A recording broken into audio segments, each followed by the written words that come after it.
This is the VOA Special English Development Report. Imagine a world without manufacturers, or at least not as we now think of them. Instead, we as individuals control the technology to design and make most anything we want. That world exists now in the mind of Neil Gershenfeld.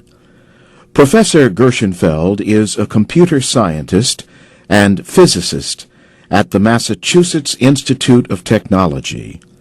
He directs the Center for Bits and Atoms at MIT.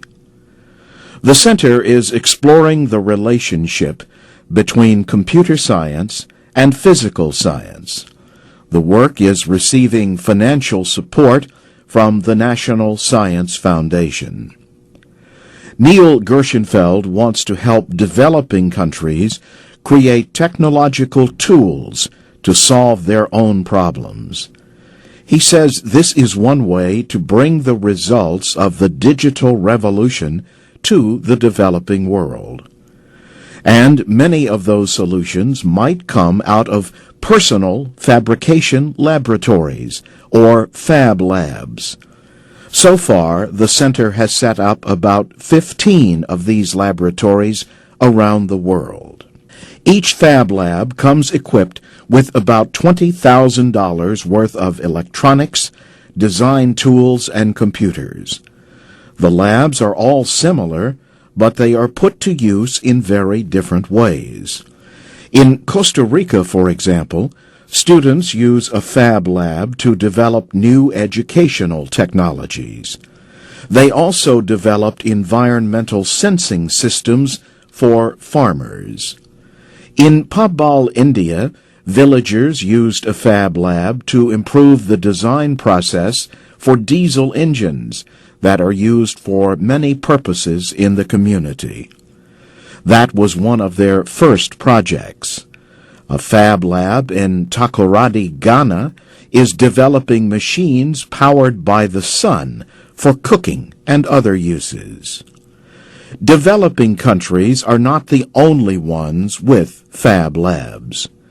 In Norway, farmers used one to design what they call sheep radios.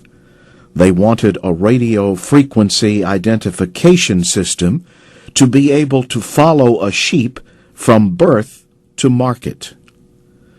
People have also used FabLabs to test new designs for business ideas. Sherry Lassiter works at the Center for Bits and Atoms at MIT.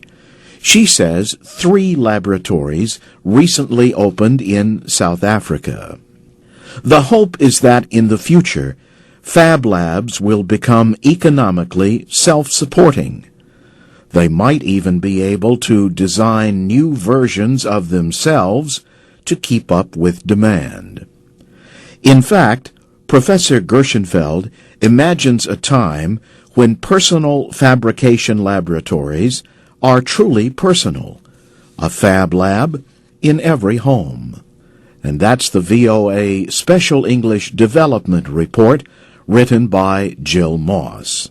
For a link to the Center for Bits and Atoms at MIT, go to voaspecialenglish.com. I'm Jim Tedder.